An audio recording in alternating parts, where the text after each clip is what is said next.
Everyone, welcome back to this channel. This is Kavya Agarwal. तो आज हम लोग करने वाले हैं बिजनेस स्टडीज का चैप्टर नंबर 3 जो कि है बिजनेस एनवायरनमेंट का वन शॉट रिवीजन। तो पूरे चैप्टर को अच्छे से समझेंगे और एक ही बार में खत्म करेंगे। तो चलिए फिर स्टार्ट करते हैं। तो यार देखो, बिजनेस एनवायरनमेंट होता क्या है। एनवायरनमेंट हम सबको पता है, एनवायरनमेंट मतलब हमारे आसपास जितनी भी चीजें हैं वो हमारा एनवायरनमेंट है। बिजनेस एनवायरनमेंट क्या होता है कि एक जो बिजनेस होता है उसके बाहर भी काफी सारे ऐसे फोर्सेस या फैक्टर्स होते हैं जो कि उसके पोजीशन फंक्शनिंग को इम्पैक्ट करते हैं। ठीक है, बट वो बिजनेस के कंट्रोल से बाहर है। That is business environment. जैसे कि कस्टमर्स, ठीक है, कस्टमर्स की अगर टेस्ट एंड प्रेफरेंस में चेंज आता है, कस्टमर अगर डिमांड चेंज कर दे तो भाई फर्क पड़ेगा मेरे बिजनेस को, है ना। अगर टेक्नोलॉजी में चेंज आ रहा है, गवर्नमेंट की कोई नई पॉलिसी आ गई, ठीक, इसके तरह से हमारा कंपटीशन लेवल अगर चेंज हो रहा है तो उससे भी मेरे बिजनेस पे कुछ ना कुछ इम्पैक्ट आता है ना। अगर गवर्नमेंट ने टैक्सेशन रूल्स चेंज कर दिए, टैक्स रेट चेंज कर दिए, तो उससे क्या होगा, मेरे सेल्स और रेवेन्यू पे फर्क आएगा, बट वो मेरे कंट्रोल से बाहर है। तो वो क्या है, बिजनेस एनवायरनमेंट। ठीक है, अब जो इम्पैक्ट है वो पॉजिटिव भी आ सकता है, नेगेटिव भी आ सकता है। हो सकता है मेरा बिजनेस ग्रो कर जाए, हो सकता है मेरा बिजनेस डाउन चला जाए, बट इम्पैक्ट तो आ रहा है ना, इफेक्ट तो कर रहा है वो मेरी परफॉर्मेंस को। तो वो क्या होता है, हमारा बिजनेस एनवायरनमेंट। ठीक है, क्या लिखा हुआ है, the sum total of all the forces, factors, individuals, and institutions which are outside the control of an enterprise but may affect its performance is business environment। ठीक है, जितने ही फोर्सेस हैं, जितने ही फैक्टर्स हैं, जितने भी इंडिविजुअल्स हैं, यानी कि आपके कस्टमर्स, सप्लायर्स, बैंकर्स, ठीक है, कॉम्पिटिटर्स, ये सब इंडिविजुअल्स में आते हैं। और जितने भी इंस्टीट्यूशंस हैं जिनके साथ मेरी डीलिंग्स चल रही हैं, वो सभी क्या है, बिजनेस एनवायरनमेंट का ही पार्ट है। ठीक है, समझ गए। इसके बाद देखो, कस्टमर्स हो गए, आपके कॉम्पिटिटर्स, टेक्नोलॉजी में चेंज आ रहा है, गवर्नमेंट की पॉलिसीज हैं, पॉलिटिकल अनसर्टेनिटी है, ठीक है, पॉलिटिकल कंडीशंस चेंज हो रही हैं। तो ये सब क्या है, बिजनेस एनवायरनमेंट का ही पार्ट होता है। ओके, अब क्या फीचर्स हैं बिजनेस एनवायरनमेंट के, ये समझते हैं। सबसे पहला है टोटलिटी ऑफ एक्सटर्नल फोर्सेस। अभी हम मैंने आपको बताया कि जितने ही फोर्सेस एक बिजनेस के बाहर हैं, ठीक है, वो सब क्या होते हैं, बिजनेस एनवायरनमेंट का पार्ट। ठीक है, तो जितने भी एक्सटर्नल फोर्सेस हैं अगर मैं उनका सम कर दूं, टोटल कर दूं, तो वो क्या बनता है, बिजनेस एनवायरनमेंट। ठीक है, दूसरा आता है specific and general forces. Specific force क्या है और जनरल फोर्स क्या होती है। देखिए, स्पेसिफिक फोर्स होती हैं वो फोर्सेस या वो फैक्टर्स जो कि सिर्फ मेरे बिजनेस को इम्पैक्ट करे, जो सिर्फ एक इंडिविजुअल बिजनेस को इम्पैक्ट करता है। ठीक है, कि मेरे कस्टमर के अगर टेस्ट एंड प्रेफरेंस में चेंज आता है तो वो सिर्फ मेरे बिजनेस को इम्पैक्ट करेगा। ठीक है, अगर गवर्नमेंट ने प्लास्टिक बैन कर दी और मैं प्लास्टिक के प्रोडक्ट्स में डीलिंग कर रही हूँ, तो वो जो चेंज है वो सिर्फ मेरे बिजनेस को इम्पैक्ट कर रहा है। तो वो क्या होती है, स्पेसिफिक फोर्स होती है। ठीक है, जनरल फोर्स क्या है कि जो सभी बिजनेस को इम्पैक्ट कर रही है। ठीक है, जैसे कि डीमोनेटाइजेशन हो गया, जीएसटी हो गया, अगर टैक्सेशन रूल्स में चेंज आते हैं, टैक्सेशन सिस्टम में अगर कुछ चेंजेस होते हैं, टेक्नोलॉजी में अगर चेंज हो रहा है, तो वो सब किस में आता है, जनरल फोर्स में, क्योंकि वो सभी बिजनेस को इम्पैक्ट करता है। ठीक है, दो तरह की forces, specific and general forces. Okay, इसके बाद तीसरा है feature inter relatedness. Inter relatedness मतलब कि जितने ही फोर्सेस होते हैं या जितने ही फैक्टर्स होते हैं वो आपस में रिलेटेड होते हैं। रिलेटेड कैसे, कि मान लीजिए अभी आज के टाइम में लोग काफी ज्यादा हेल्थ को लेके अवेयर हो गए हैं। ठीक है, तो उसकी वजह से क्या हुआ, उसकी वजह से जितने भी ये हेल्दी फूड प्रोडक्ट्स वाले आउटलेट्स हैं उनका बिजनेस ग्रो कर रहा है। इसी तरह से फ्रूट जूस के जो बिजनेसेस हैं वो ग्रो कर रहे हैं। ठीक, जो जिम्स हैं वहां पे मेंबरशिप इंक्रीज हो रही है, स्पोर्ट्स इक्विपमेंट्स की डिमांड बढ़ रही है। और दूसरी साइड जितने भी बिजनेसेस या जितने भी outlets junk food, fast food में डीलिंग कर रहे हैं उनका बिजनेस डाउन जा रहा है। इसका मतलब क्या है कि बिजनेस एनवायरनमेंट में जितने फैक्टर्स हैं वो आपस में रिलेटेड होते हैं। ठीक है, उसके बाद नेक्स्ट है डायनामिक। हमने पढ़ा कि हम जो बिजनेस एनवायरनमेंट है वो चेंज होता रहता है, डायनामिक है। ठीक है, आज से कुछ साल पहले तक बिजनेस अलग तरह से चलते थे, अभी कुछ और तरह से चल रहे हैं, आने वाले टाइम में क्या होगा हमें नहीं पता, है ना। कोविड से पहले सब कुछ फिजिकल फॉर्म में था, बट अब कैसे चल रहा है, ऑनलाइन। लोग प्रेफर करते हैं कि उनका रिमोटली वो वर्क करें, वर्क फ्रॉम होम को प्रेफरेंस दी जा रही है। दैट इज डायनामिक, चेंजेस आते जा रहे हैं, है ना। आप खुद देख लो, पहले पुराने टाइम में अगर हमें कुछ भी मैसेज सेंड करना होता था तो हम क्या करते थे, चिट्ठी भेजते थे। मतलब हम तो नहीं, बट हमारे पेरेंट्स की हम बात कर रहे हैं, तो वो क्या करते थे, चिट्ठी भेज के काम करते थे। फिर पोस्टमैन वाला काम आ गया, उसके बाद नॉर्मल एसएमएस का भी टाइम आया। ठीक है, बट अब कैसे हम मैसेजेस सेंड कर रहे होते हैं, थ्रू व्हाट्सएप, है ना, व्हाट्सएप आ चुका है अब तो वो क्या है, चेंज हो रहा है, बिजनेस एनवायरनमेंट चेंज होता जाता है विद टाइम, ठीक है। इसके बाद अनसर्टेनिटी, अनसर्टेनिटी मतलब कि बिजनेस एनवायरनमेंट चेंज तो हो रहा है, डायनामिक तो है, बट चेंज क्या आएगा वो हमें नहीं पता, ठीक है। फ्यूचर इज अनप्रिडिक्टेबल, फ्यूचर में क्या चेंज आएगा, हमारे लिए पॉजिटिव होगा नेगेटिव होगा हमें नहीं पता, ठीक है। That is uncertainty. कोविड आ गया, किसी को नहीं पता था कि कोविड आएगा, है ना, तो दैट इज अनसर्टेनिटी कि फ्यूचर में क्या चेंज आने वाला है वो हमें नहीं पता, ठीक। इसके बाद कॉम्प्लेक्सिटी है, यानी कि जितने फोर्सेज है, जितने भी चेंजेस आ रहे हैं एनवायरमेंट में, उसको समझना थोड़ा सा डिफिकल्ट है ना। अब कॉम्पिटिटर क्या नया एक्शन ले हम नहीं समझ सकते इतना इजीली, कस्टमर के टेस्ट एंड प्रेफरेंस में चेंजेस आ रहे हैं, उनको समझना थोड़ा सा कॉम्प्लेक्स है, उसके अकॉर्डिंगली काम करना, अपने बिजनेस को मॉडिफाई करना थोड़ा सा डिफिकल्ट है, कॉम्प्लेक्सिटी है, ठीक है। और रिलेटिविटी, रिलेटिविटी मतलब कि जो बिजनेस एनवायरनमेंट है वो हर एक कंट्री, हर एक स्टेट में अलग अलग तरह से होगा, ठीक है। जैसे कि इंडिया में साड़ी की डिमांड होती है ना, साड़ी सूट्स इनकी डिमांड है, बट अगर आप किसी बाहर कंट्री में चले जाओगे, यूएस से चले जाओ या किसी और कंट्री में जाओगे, तो वहां पे कुछ और फैशन है ना। इंडिया में जो बेसिकली फूड हैबिट्स हैं वो डिफरेंट हैं, पर बाहर की कंट्री में फूड हैबिट्स अलग होंगी, राइट। इसी तरह से इंडिया में जो कल्चर है, अगर रिस्पेक्ट शो करना है तो वो हाथ जोड़ कर रिस्पेक्ट शो करते हैं, बट किसी और कंट्री में जाओगे तो वहां पे अलग कल्चर है, अलग वैल्यूज है। तो बिजनेस एनवायरनमेंट अलग अलग कंट्रीज में अलग अलग तरह से होता है, डिफर करता है, वेरी करता है, दैट इज रिलेटिविटी, ठीक है। तो टोटलिटी ऑफ एक्सटर्नल फोर्सेस हो गया, स्पेसिफिक एंड जनरल फोर्सेस हमने पढ़ा। स्पेसिफिक फोर्सेस जो कि सिर्फ इंडिविजुअल बिजनेस को इम्पैक्ट करता है, और जनरल जो सभी बिजनेस को इम्पैक्ट कर रहा है। इंटर रिलेटेडनेस यानी कि जितने ही फैक्टर्स हैं वो आपस में रिलेटेड हैं। रिलेटिविटी मैंने आपको बताया कि डिफर करता है बिजनेस एनवायरनमेंट अलग अलग कंट्रीज में, डायनामिक है, चेंज होता रहता है। अनसर्टेनिटी है कि हमें नहीं पता फ्यूचर में क्या चेंज आ जाए, और कॉम्प्लेक्सिटी है, इतना ईजी नहीं है बिजनेस एनवायरनमेंट को समझना, स्कैन करना, ठीक है। तो ये हो जाते हैं हमारे बिजनेस एनवायरनमेंट के फीचर्स, ओके। चलिए इसके बाद आगे चलते हैं। नेक्स्ट टॉपिक आता है इंपॉर्टेंस या फिर सिग्निफिकेंस ऑफ बिजनेस एनवायरनमेंट। क्यों जरूरी है बिजनेस एनवायरनमेंट को समझना, क्यों। सबसे पहला पॉइंट आता है, it enables the firm to identify opportunities and getting the first mover advantage. मतलब क्या है कि अगर आप एनवायरनमेंट को अच्छे से समझ रहे हो, स्कैन कर रहे हो कि क्या क्या चेंजेस आ रहे हैं, है ना, कि कॉम्पिटिटर्स किस तरह से काम कर रहे हैं, आपके कस्टमर्स क्या प्रेफर कर रहे हैं, तो बिजनेस एनवायरनमेंट को अगर आप अच्छे समझते हो तो वो एक बिजनेस को हेल्प करता है अपॉर्चुनिटीज को ग्रैब करने में, ठीक है। और फर्स्ट मूवर एडवांटेज मिलती है। फर्स्ट मूवर एडवांटेज मतलब कि आपने कुछ ऐसा प्रोडक्ट लॉन्च कर दिया, ऐसा बिजनेस स्टैब्लिश कर लिया जिससे आप मार्केट शेयर कैप्चर कर सको, प्रॉफिट्स जनरेट कर सको। जैसे कि व्हाट्सएप की बात कर लो, व्हाट्सएप के पास क्या है, फर्स्ट मूवर एडवांटेज है ना। एसएमएस में क्या होता था, जो हम नॉर्मल एसएमएस सेंड करते थे, अगर आपको एक मैसेज सेंड करना होता था तो उसमें भी पैसे लगते थे, बट व्हाट्सएप ने ये सब फ्री कर दिया, है ना। आप तो अनलिमिटेड मैसेज भेज सकते हो, तो वो क्या है, फर्स्ट मूवर एडवांटेज है।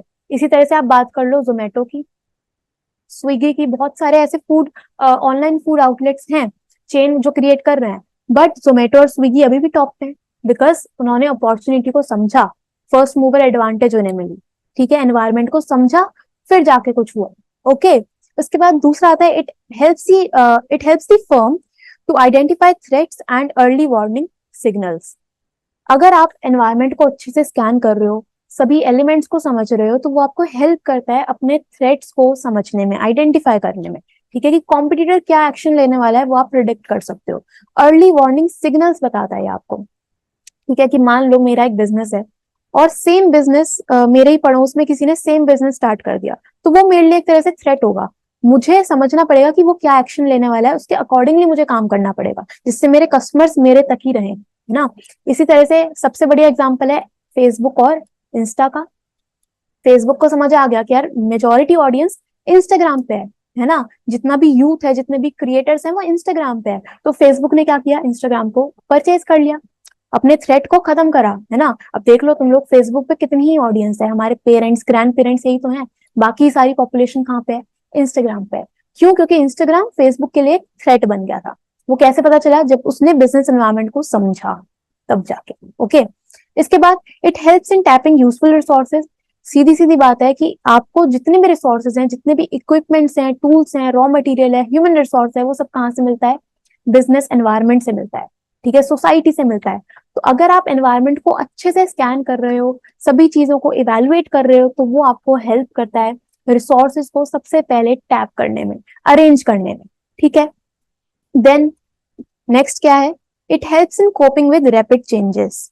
बिजनेस एनवायरनमेंट आपको हेल्प करता है, जितने भी चेंजेस आ रहे हैं, है ना, एनवायरनमेंट तो डायनामिक है, चेंज आएगा ही आएगा, पॉजिटिव भी आ सकता है, नेगेटिव भी आ सकता है, तो वो आपको हेल्प करता है कि आप अपने बिजनेस को उन चेंजेस के साथ अडेप्ट कर लो, ठीक है, कोप अप कर पाओ, ओके, जिससे आप लॉन्ग टर्म में अच्छे से काम कर पाओगे।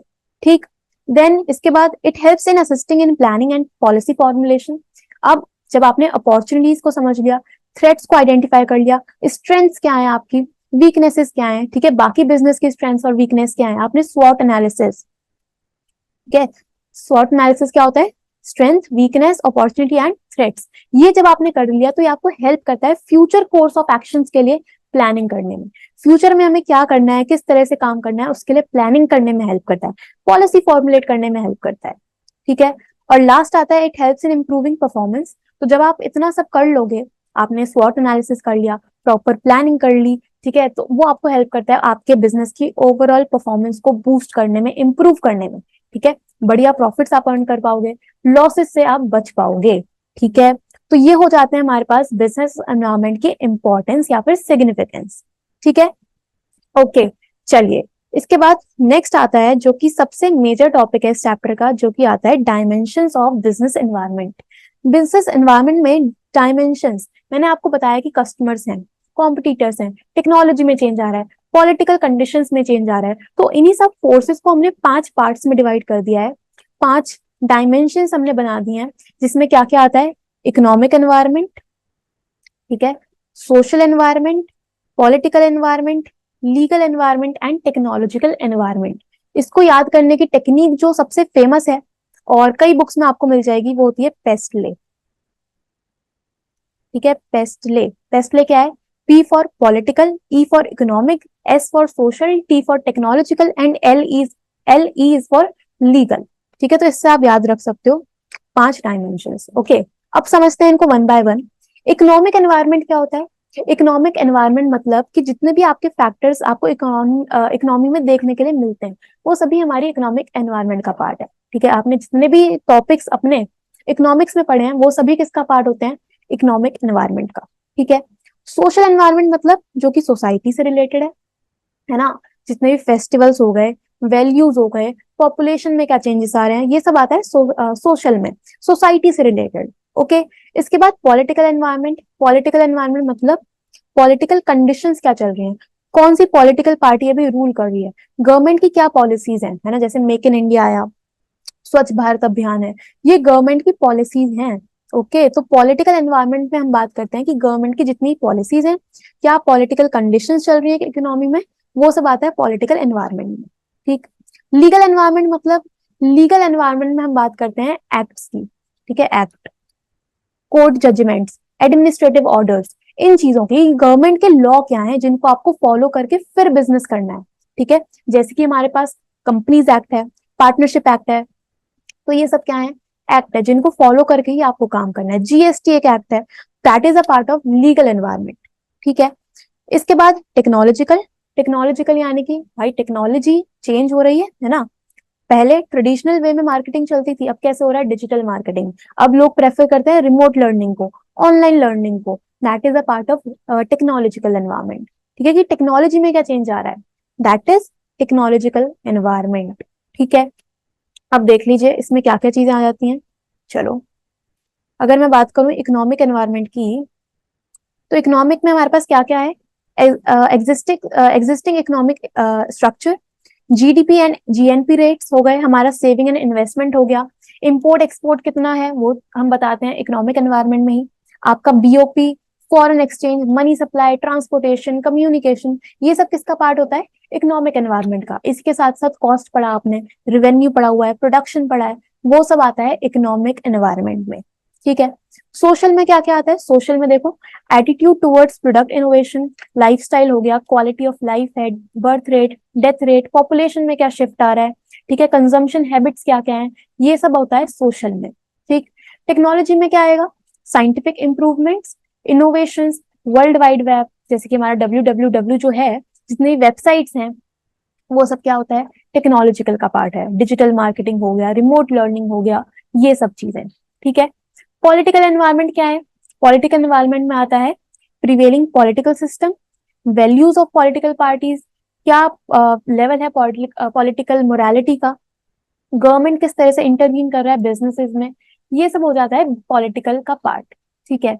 और लीगल में हम बात करते हैं गवर्नमेंट के लेजिस्लेशन, रूल्स एंड रेगुलेशंस की, कोर्ट जजमेंट्स, एडमिनिस्ट्रेटिव ऑर्डर्स, और क्या क्या गवर्नमेंट ने एक्ट पास करे हैं वो सब। ठीक है। जैसे कि अगर आप देखो जितनी भी स्टैट्यूटरी वार्निंग्स होती हैं, कि हम अगर देखते हैं जितने भी सिगरेट्स के पैकेट्स होते हैं उस पर लिखा होता है दैट स्मोकिंग किल्स, या smoking is injurious to health, तो that is a part of legal environment, क्योंकि वो गवर्नमेंट ने बोला है, तब वो आपको जो एक स्टेटमेंट है वो प्रोवाइड की जाती है उन सभी आइटम्स पे।